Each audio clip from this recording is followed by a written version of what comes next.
Good morning, and thank you for being with us this morning for our 50 years of video calling event. I am Patience Whitworth. I serve as Assistant Vice Provost for Operations and Strategic Initiatives at Carnegie Mellon University, and it is my pleasure to welcome Carnegie Mellon University Provost and Chief Academic Officer, James Garrett Jr. Thank you, Patience.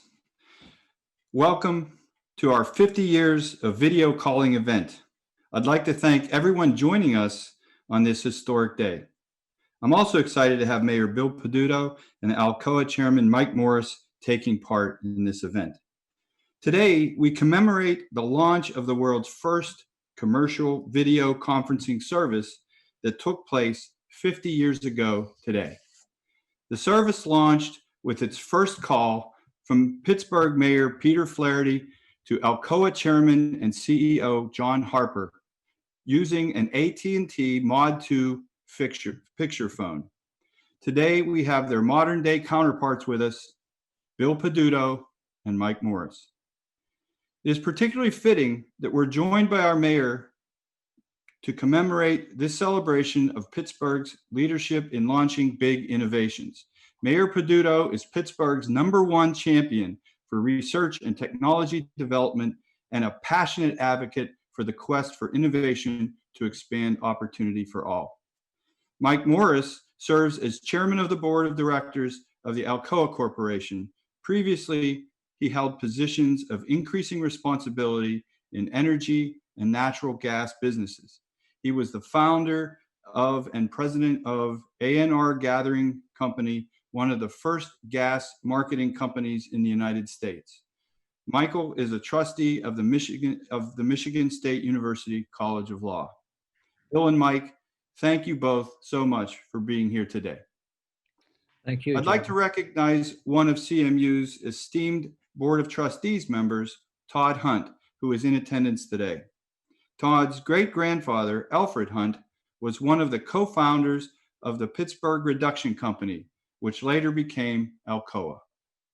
Your family has played an integral role in the creation of our Hunt Library, and so it is an honor to have you here to witness a part of our institution's history as well as a part of your own family's history. We'd also like to acknowledge another special guest in our audience from the company that made the original 1970 picture phone network possible, AT&T. Joining us today virtually is Mark Blakeman, president of AT&T Mid-Atlantic States, observing the call just as AT&T officials did 50 years ago. As the key player in introducing commercial video call services, AT&T embodied the entrepreneurial approach to technology that Pittsburgh's business and civic leaders eagerly embraced a half-century ago and continue to do so today. One of the reasons Pittsburgh was selected as the site of the launch was due to its reputation as a center for technological innovation, much like it is today with pioneering companies such as Alcoa and leading academic institutions like CMU. While the picture phone system never took off commercially, it laid the groundwork for modern-day video conferencing applications like Zoom, Google Hangouts, Skype, and FaceTime. The events of the past 4 months reinforce how essential this technology has become to our everyday lives. And it is these very platforms that have allowed us to teach, learn, connect, and maintain business continuity in the face of the COVID-19 pandemic. As part of an initiative to preserve and promote the history of science and technology, Carnegie Mellon's University Library's special collections have 2 vintage Mod 2 picture phones. I would like to thank Andrew Magee and Shannon Riff from our university libraries for their leadership in creating today's event. I also want to celebrate that Professor Chris Harrison of the Human-Computer Interaction Institute and his lab, who have led a cross-campus team, refurbished the historic phones and updated them with modern components so that they can function today. Later in the program, you'll hear from Chris, Andrew, and our other faculty panelists share more about this project and the enduring legacy of this technology. Without further ado, I'd like to turn it over to Mayor Peduto and Chairman Morris. Thank you. Thank you, Jim. Mike, it's great to see you this morning. Thank you very much, Mr. Mayor. I would have not have guessed a year ago that this would become such a commonplace way of communicating, but it certainly has. And we have a great shared history between the city of Pittsburgh and Alcoa in creating this mode of communication. That really is true. When you look at the video of 50 years ago, it really was quite a breakthrough. And that technology compared to today's technology is as different as those 50 years are in our everyday life. And to your point, the last year, the last 6 months anyways, has put all of us in a very different light in using this technology at Alcoa, just as I'm sure you do with your Council of Mayors and even in some of your own meetings. This technology allows us to communicate over the 5 continents where we do business each and every day. And when you think back to the creation of the Pittsburgh Reduction Company and what the Hunt family was able to do, it truly is breakthrough technology in so many ways. But for their creativity, the world wouldn't know aluminum as an element to be used in so many ways to lighten the burden of transportation, air travel, and all of the other things, which, as you know, leads to energy efficiency in so many ways, building structure efficiencies in so many ways.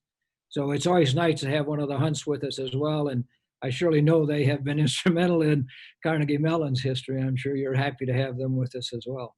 Well, Todd and his family have been a part of Pittsburgh's fabric for over 150 years. The Hunt family itself has been instrumental in basically creating a city of innovation. Aluminum and the process in order to be able to create it was more about the innovation behind it than the materials in the use of it. And it has set forth the ability to have places like Carnegie Mellon University creating generations of engineers who've transformed not only this region, but this world. That really is true. And as you know better than I, Pittsburgh has been a strong base of creativity for many, many industrial activities in the world. We, as you said at the very beginning, we show a film at our annual meetings that we used to have in person. Our shareholder meetings, we used to show a film that began with the creation of aluminum, but then creating the market for the use of the product. I mean, there was no known use.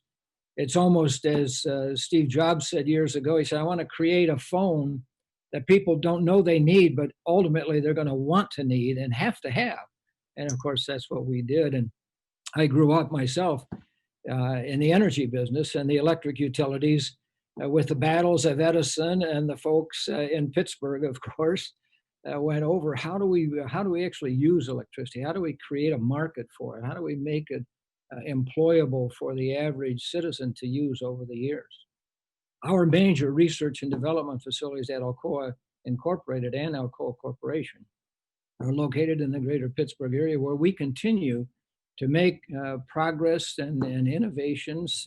So aluminum, as it got into competition with ceramics and other fiber optic and fiber activities for the skins of airplanes as compared to aluminum planes that we're so used to, all of that creativity was right there in the greater Pittsburgh area. So it really has been a foundational state for many, many of America and the world's great innovations, and something I know you and your predecessors are dutifully proud of.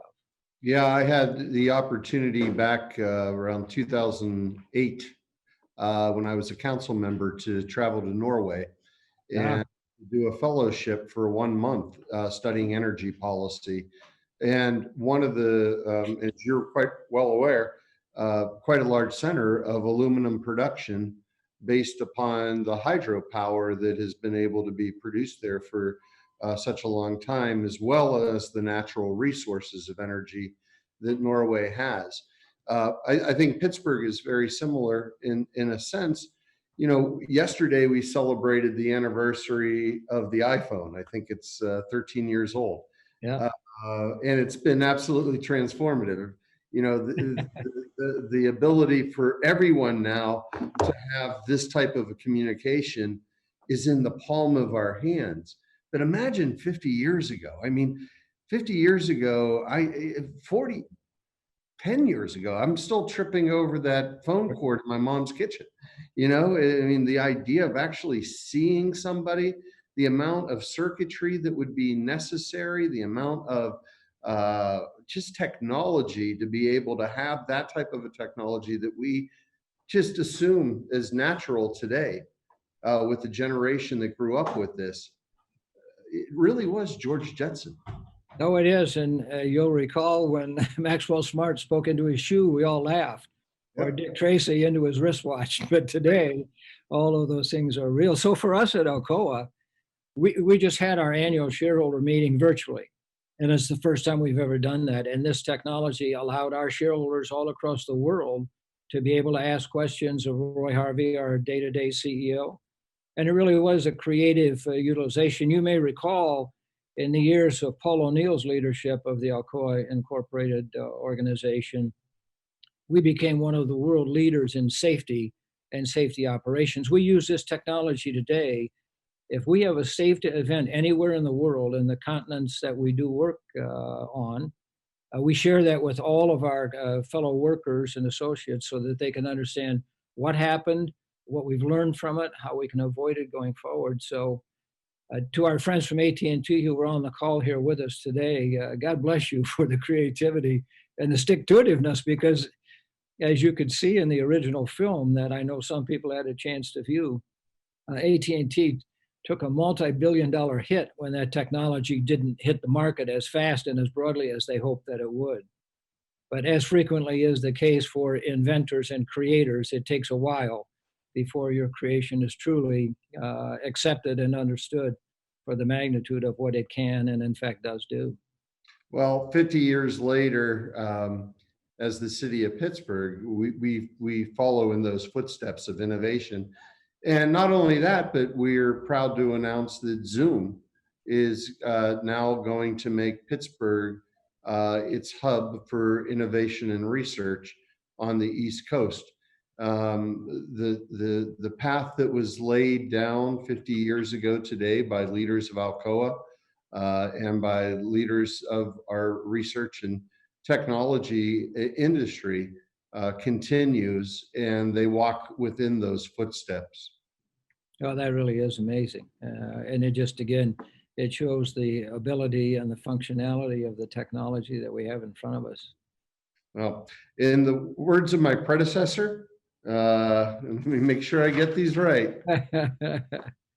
Mayor Pete Flaherty 50 years ago. It's nice to be with you, and here's looking at you. Then when I saw that film, I thought how quaint that comment was to call a conclusion to that call at that time. And as you'll remember, my predecessor, John Harper, went through a lot of technology advances because he showed us all how to get off of the video, to come back on the video,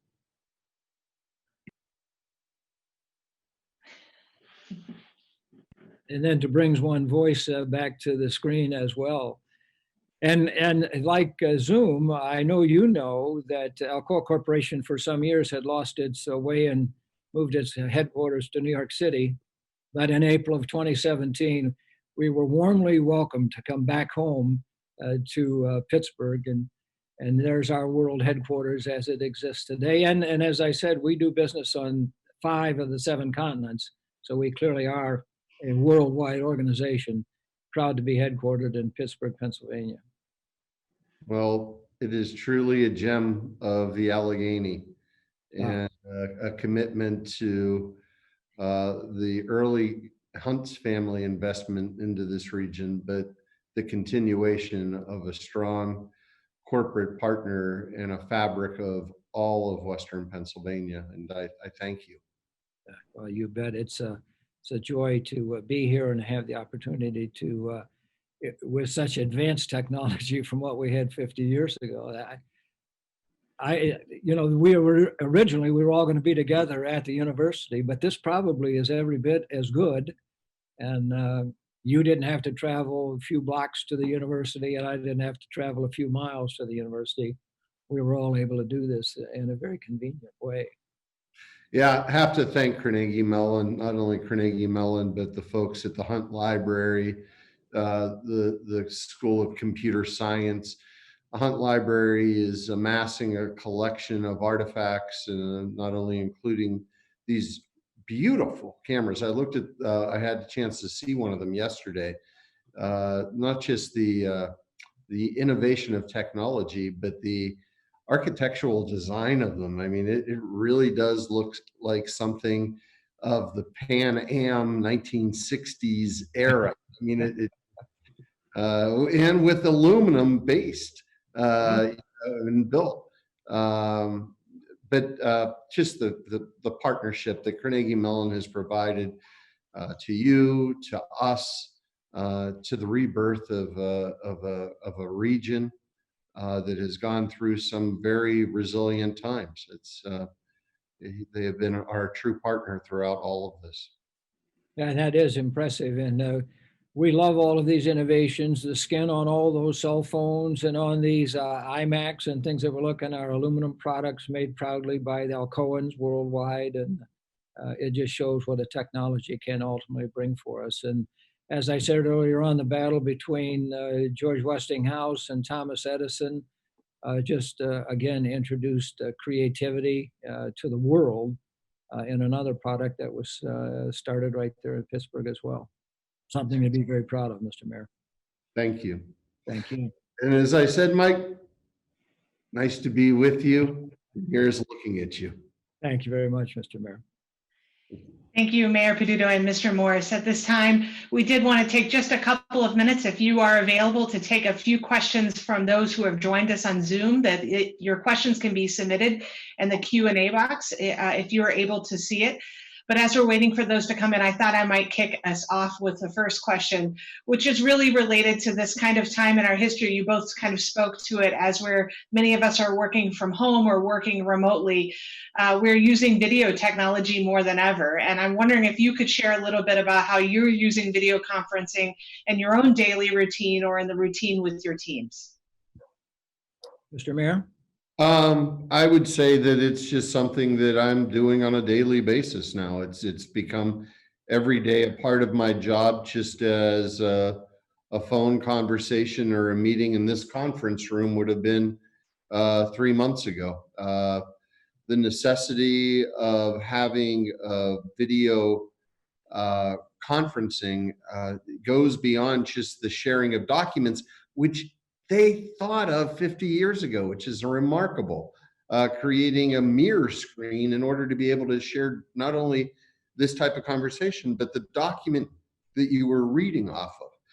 And it's encompassed within meetings that are held between my own staff, and we're all just a few miles apart, and globally, where we have had video conferences on a weekly basis with colleagues in Asia and Europe and Africa, and being able to do so seamlessly during a time of a pandemic has made the ability of the deliverance of the critical services for the city able to continue. Well, that clearly is a great answer when you think through the challenges that we all have had. For us, again, you mentioned Norway earlier. One of our most efficient facilities is located in Iceland. Our head of operations is headquartered in Europe because of the stretch of Saudi Arabia to North America, and from Australia, again, to Iceland. This technology has been extremely beneficial for us as we continue to do the work that we do. Thank you. Mr. Mayor, we spoke about this a little bit earlier, but I'm hoping we can talk about it more, about what features of the Pittsburgh business community encourage businesses and entrepreneurs to embrace new and experimental technology like Alcoa did with the picture phone 50 years ago. Well, I think part of that, and I'll leave the business side of that to Mike, but innovation is profit. I mean, the ability to create better, the ability to create more efficient, and as we've really come to understand most recently, the ability to create more equitable. It has a bottom line that helps to build out the profitability. Pittsburgh, is often referred to as a city that was built on steel, but it was the Bessemer process that really built Pittsburgh. It was the innovation in the production of steel and then steel to aluminum that helped to build the United States and to build the world. And that innovation is in our DNA. As we look at institutions like Carnegie Mellon, what we see are they are producing the critical part of the 21st century economy, which is talent. And a city like Pittsburgh that is able to produce that type of talent becomes very attractive to companies, not only to grow within Western Pennsylvania, but to locate here. And that's so true for us as well, as we see the opportunities to put aluminum to work in carbon reduction technologies, lightening the load. When you see organizations like Tesla bring an electric vehicle to the marketplace, considerably more aluminum in that production. When you look at the decision that Ford Motor Company made just a few years ago to take the most prolific automobile they've ever created since the Model T, the Ford F-150 truck, and turn a great deal of that body into aluminum, was quite a decision to be made by Mullally at the time. But it lightened the load, it increased the mileage opportunity for that vehicle without fighting a lot of government standards. So these changes and this creativity, all of which is Pittsburgh-centric, has served the world really, really well. Great. Mr. Mayor, Mr. Morris, thank you both for your time this morning. It has been really great to recreate this moment in history, and we appreciate you joining us. Patience, thank you for making sure we all stayed on cue and stayed on time. Thank you both. Bye-bye. Great.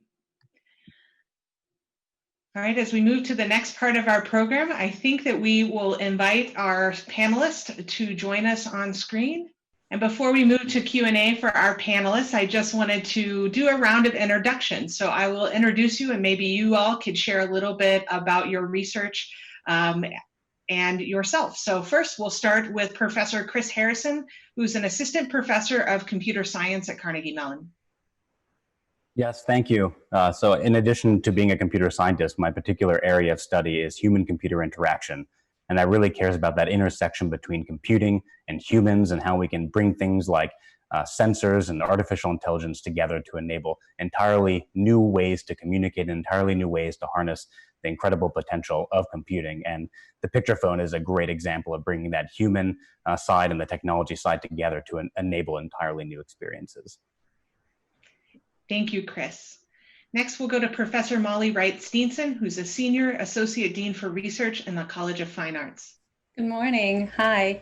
My research deals with the history of artificial intelligence and computation. So I look at devices like like the video phone, but I also am an interaction designer, which means that I think about how we interact with these different kinds of devices. So 17 years ago, some of my students were looking at mobile video experience, but there just wasn't traction for it yet. And now I think we see it very, very differently. Thank you, Professor Steenson. And next, we'll go to Andrew Magee, a postdoctoral fellow in the history of science and computing in the Carnegie Mellon University Libraries. Thank you, and good morning. I'm a historian of technology, culture, business, and markets. I'm interested in the intersection of how technologies are developed and received in societies. The video phone is a perfect example of how technological innovation, cultural change, and societal shifts coalesce into something that takes a long time to develop and be accepted, but eventually becomes a fundamental part of who we are as an American society. By celebrating 50 years of commercial video conferencing, we're making a direct link between a particular moment of time and something that is increasingly commonplace today. Thank you. All right, I think it's okay. I would invite audience participants to submit any questions they have for our panelists in the Q&A features, and we will get to those as we can in the time of this event. But I think I'll kick it off with the first question, and I'm going to go back to you, Professor Magee. What makes the historical call we are recreating today significant, and why is it worth commemorating this particular technology moment? Thank you, Patience. We're basically looking at the development of a commercial network. In 1970, when this call is tested out in Pittsburgh on June 30th, and then opens commercially the following day on July 1st, it's really the key moment when video calling moves outside of the lab. It moves outside of exhibition booths at World's Fairs and special events in Washington and New York. And it's the basis of what will hopefully become a commonplace network of viable commercial enterprise where people can telephone from their desks and eventually from their homes and see one another. It's the culmination of decades of research up to that point in the 1970s, investigating how to link the promise of seeing one another over a distance with the advancing technology, telephony, electronics, signals processing that would make possible this amalgamation of technological capacity and infrastructure so that people could finally link voice and link video and talk to one another in real time. It's important because it's that direct through line to the moment we live in today. Thank you. Professor Harrison, I wonder if we could continue the conversation we just heard the mayor and Chairperson Morris have related to Pittsburgh. And I wonder if you could speak to why was Pittsburgh chosen as for this first commercial video phone network? And what do you think this says about the past and the present of technology innovation in the city?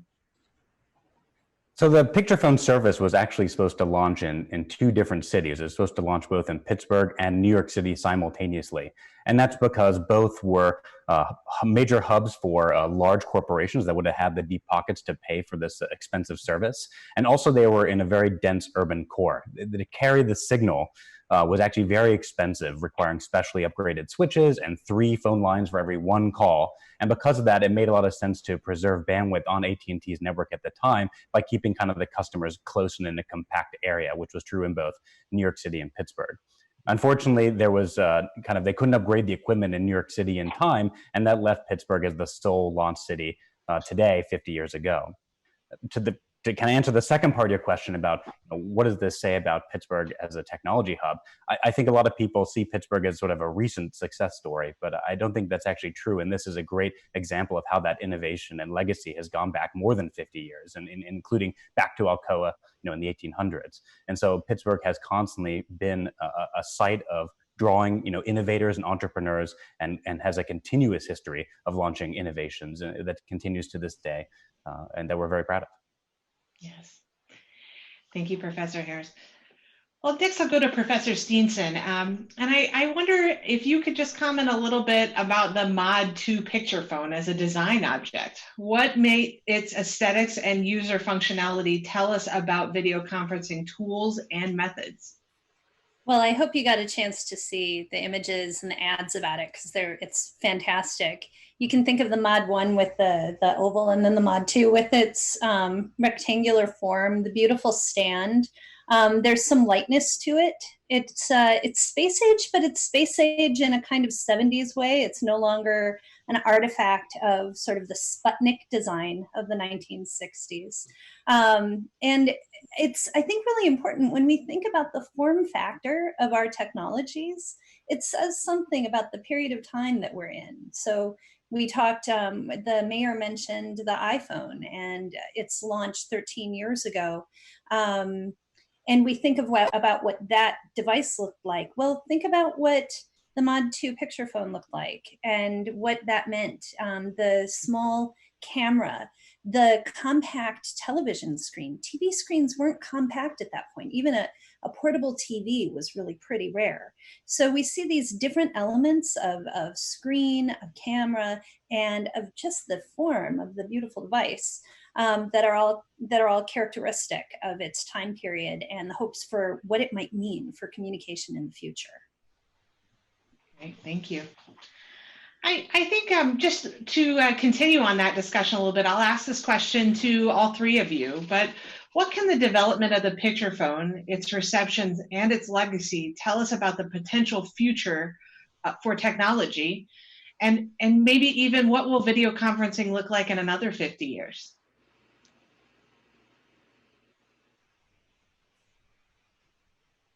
Andrew, why don't you kick us off?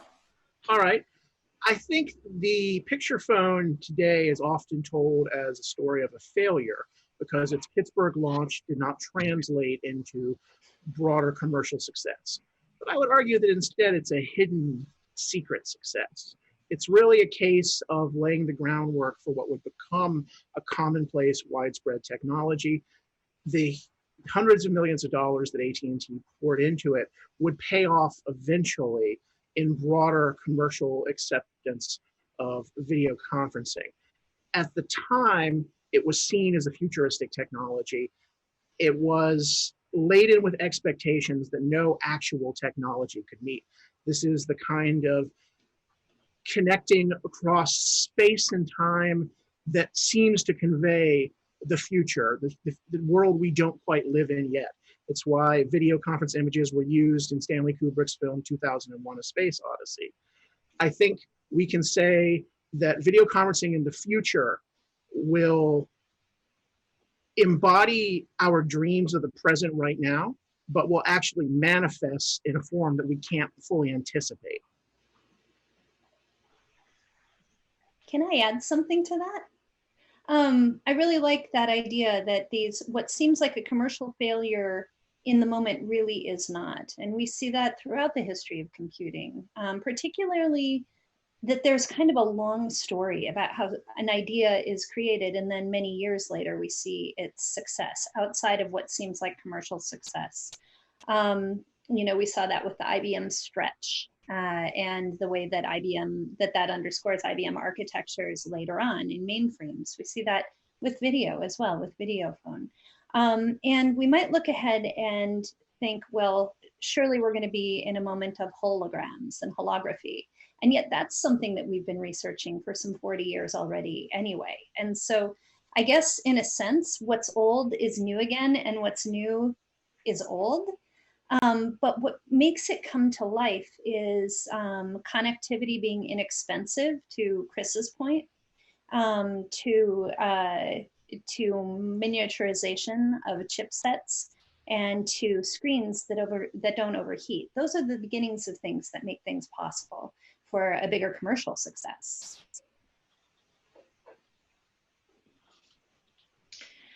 I think one of the things that I was reflecting over, and we saw Chairperson Morris demonstrate to us, is the idea of muting yourself or turning your screen off like mine is right now. But beyond the more common, it doesn't seem like the video conferencing 50 years ago is really a lot different from today. Speaking of what you were saying, Molly, why is that? And does it speak to the success of the medium?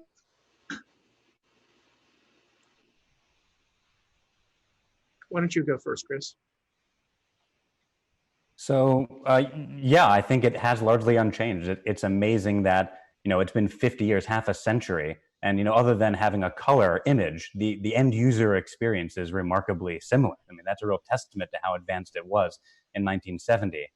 And I think that is true also for the telephone. I mean, the telephone was invented in the 1870s. And yes, you're talking on a small wireless computer now. But again, the end experience is remarkably unchanged. It's still talking with someone by voice. And I think that actually shows that it's very likely that in 50 years from now, I would not be surprised if we still have telephones and video conferencing. They're very good technologies at what they do. That medium is successful. What I think will change is that there'll be new mediums added to that, whether that'll be in virtual or augmented reality or who knows what in 50 years. I'll be hopefully an emeritus, professor by then. But I think that we'll still see video conferencing and telephones because they are so successful and so kind of core to the human experience and human communication. I'd add to that one of the things that we see today, of course, is that they're mobile. You don't need to do a Zoom call from your computer, although I think we're all sitting we might well all be sitting in front of computers, right? But we could do this outside in the garden. Mayor Peduto could have been out on the river, on the Allegheny. So he could be doing this from a phone, and that's the really big change. Chris and Molly are spot on. When AT&T constructed this network in 1970, it was envisioned as a series of desktop units that would reside in the offices of executives of Alcoa and Westinghouse and the great firms of the Golden Triangle of Pittsburgh. And their acceptance would drive the spread of the network as it moved to other businesses and then to schools and then to homes. And eventually everyone would have a unit calling from place to place. As Chris and Molly point out, as new features are laid onto this technology over the past 50 years, what's most striking is that it's detached from this concept of place. No longer are you calling from place to place, you're calling from a number that floats freely. The hardware of the Mod 2 picture phone is now replaced over video calling by software, and you can use it on your phone, on your tablet, on your laptop. You can take it anywhere. And that's really the promise, connecting people regardless of where they are.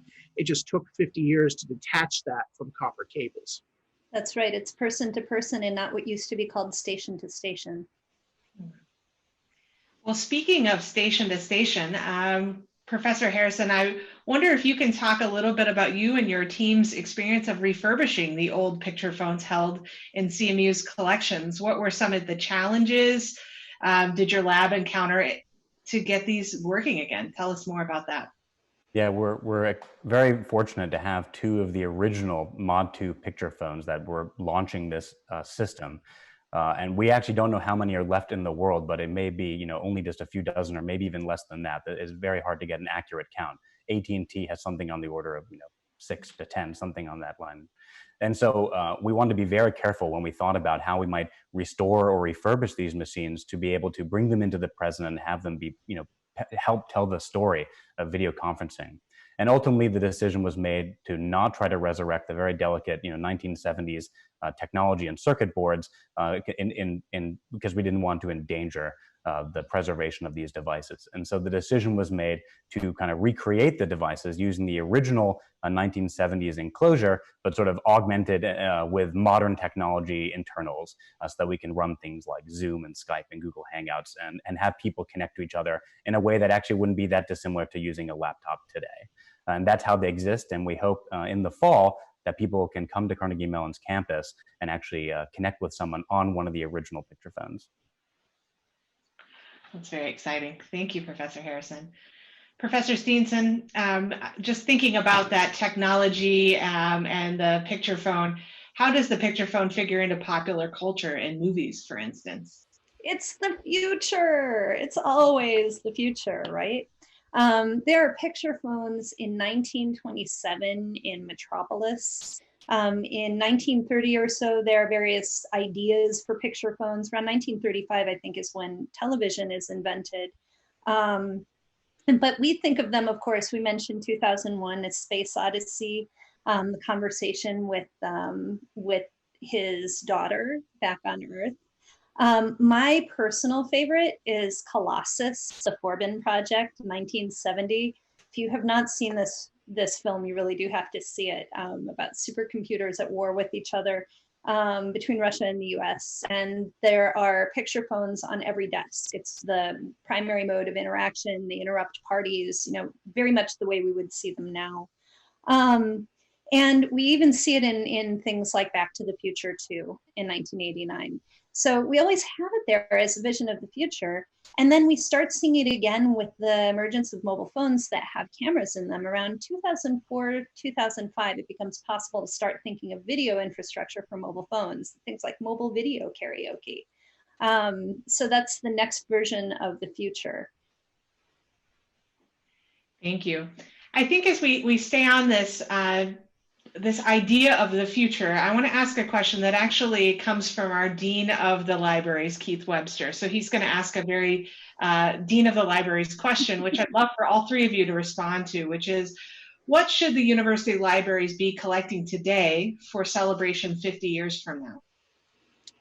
Well, as a proud employee of the university libraries who has the great pleasure of working with the picture phones held by our special collections, and with the excellent Trout-McCordick collection of vintage information processing and computing and calculating devices, including 2 Enigma machines that reside in Hunt Library on the CMU campus. I have a vested interest in our continuing to collect interesting pieces that not just embody technological transformation, but typify how people are actually using technology. And we're in a very distinctive historical moment right now.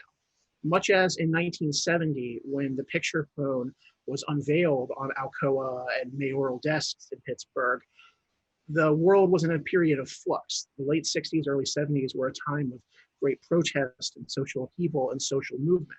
So too are we in an era when people are seeking to express their voices through technology.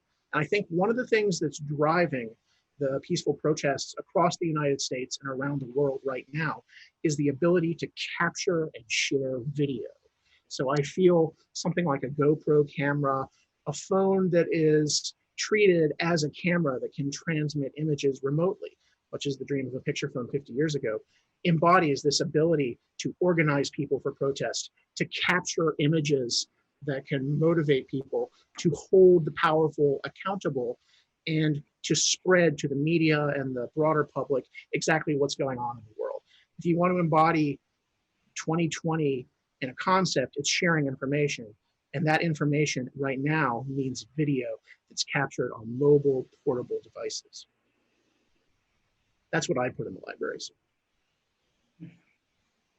I can quickly jump in. I think what we need to collect is better outreach actually into Pittsburgh and the community. There's so many amazing artifacts out there, and I think universities tend to be quite myopic in what they kind of collect.